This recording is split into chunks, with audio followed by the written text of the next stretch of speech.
A drink, like a alcoholic beverage. Because you're under arrest. Put your feet in the car. Why? Ma'am. For what? For DUI. How do you know? Put your feet in the car. I want to know. Hello, hi camera. Yeah, I'm crying because he's not letting me call my father, even though they haven't proven and don't have any right for me not to be able to contact my family or anyone that I want to. So yeah, hello, I'm crying and ooh, I'm being just a little baby. On April 28, 2023, Samantha Miller was supposed to be celebrating the beginning of a new life. She had just married Aric Hutchinson in Folly Beach, South Carolina, and after the wedding reception, the newlyweds and two relatives were traveling together in a golf cart. Samantha was still wearing her wedding dress, but just minutes after leaving the celebration, a rental Toyota came speeding toward them. Behind the wheel was 25-year-old Jamie Lee Komoroski, and what happened next would turn a wedding night into a tragedy that shocked the country. Investigators determined that Komoroski was driving approximately 65 miles per hour in an area where the speed limit was only 25 miles per hour. She was also heavily intoxicated. A blood test later showed a blood alcohol concentration of 0.261%, more than 3 times South Carolina's legal limit of 0.08%. At around 10 p.m., Komoroski's Toyota slammed into the back of the golf cart carrying the newlyweds. The impact was so violent that the golf cart was thrown a considerable distance, leaving everyone inside seriously injured or worse.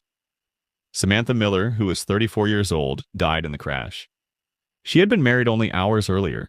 Her new husband, Aric Hutchinson, survived, but he suffered severe injuries, including a brain injury and multiple broken bones. The other 2 passengers were also injured. A night that had begun with vows, photographs, music, and celebration had suddenly become a nightmare. The circumstances surrounding Samantha's death made the case particularly heartbreaking. She was not simply driving home from an ordinary night out. She was leaving her own wedding reception. She had just promised to spend her life with Aric, and the couple was beginning what should have been their first night as husband and wife. Instead, their golf cart was struck from behind by an intoxicated driver, traveling at more than twice the posted speed limit. When police arrived, Komoroski was reportedly visibly intoxicated and unsteady. According to the police affidavit, officers noticed an odor of alcohol and observed her behavior at the scene. Your name's Jamie, right? Okay, I'm Sergeant Halpern. I gotta ask you a couple questions. Do you remember what happened? I was driving and then all of a sudden something hit me and I was just... Do you have anything to drink tonight? Nope. I I had 2 drinks. I had 1 beer and 1 drink. How long ago? That would probably be about an hour ago. Okay, so 1 beer, and what was the other one? A drink, like a alcoholic beverage. Like a, what? A screwdriver, a pina colada, a margarita? It was like a tequila something, like a tequila pineapple. Tequila pineapple? Yeah. She refused field sobriety testing and later refused to provide a breath sample. On a scale of 1 to 10, 10 being the most impaired, intoxicated you've ever been in your entire life, and 1 being completely sober, where would you rate yourself at right now? I would like a lawyer, honestly. Okay. So what I want you to do is look at this pen and don't move your head. I'm going to check your eyes.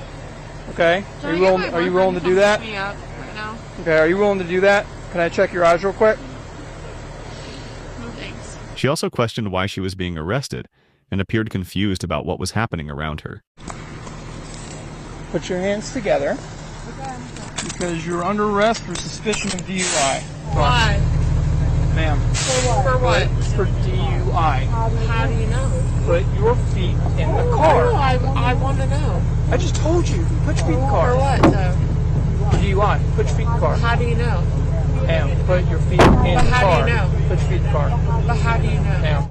The footage has generated strong public reaction because it captures the chaotic moments immediately after a crash that had already taken a life. The case did not end at the crash scene. Komoroski was arrested and faced serious criminal charges. Prosecutors ultimately pursued charges including felony DU1 resulting in death, DUI charges involving great bodily injury, and reckless homicide. The legal proceedings continued for more than a year as the families dealt with the devastating consequences of the crash.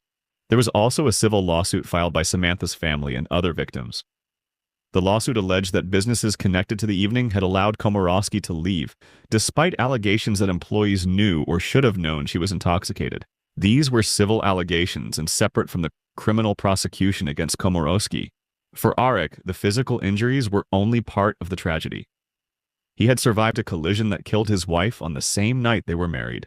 His family later described the devastating reality of his recovery. According to his mother, Aric's wedding ring was returned to the family in a plastic bag at the hospital, only hours after Samantha had placed it on his finger during their wedding ceremony. The emotional damage was equally devastating. Aric later spoke publicly about losing Samantha and described the impact the crash had on his life. At sentencing, he told the court that he struggled to find joy and purpose after losing his wife. He also described thinking about the final moments he spent with Samantha in the golf cart. For him, surviving the crash meant living with memories of the night that changed everything. Then, in December 2024, the criminal case reached its conclusion. Komoroski pleaded guilty instead of going through a full jury trial. She admitted responsibility for the charges connected to the crash. During sentencing, she expressed remorse and apologized to Samantha's family. She described herself as deeply ashamed of what she had done and acknowledged the devastating consequences of her decision to drink and drive. The judge sentenced Komoroski to 25 years in prison for felony DUI resulting in death. She also received 15-year sentences for the 2 DUI charges, involving great bodily injury and a 10-year sentence for reckless homicide. Those additional sentences were ordered to run concurrently, meaning the controlling prison sentence was 25 years. For Samantha's family, the sentence could never undo what happened. A prison term can hold someone accountable, but it cannot bring back a daughter, sister, wife, and friend. Aric could not recover the future he had planned with Samantha. Their wedding photographs would forever show a beginning that was tragically cut short. Samantha's family still has to live with her absence, and Aric still has to live with the physical and emotional scars left by the crash. Ultimately, the Jamie Lee Komoroski case is a story about how quickly a single decision can destroy multiple lives.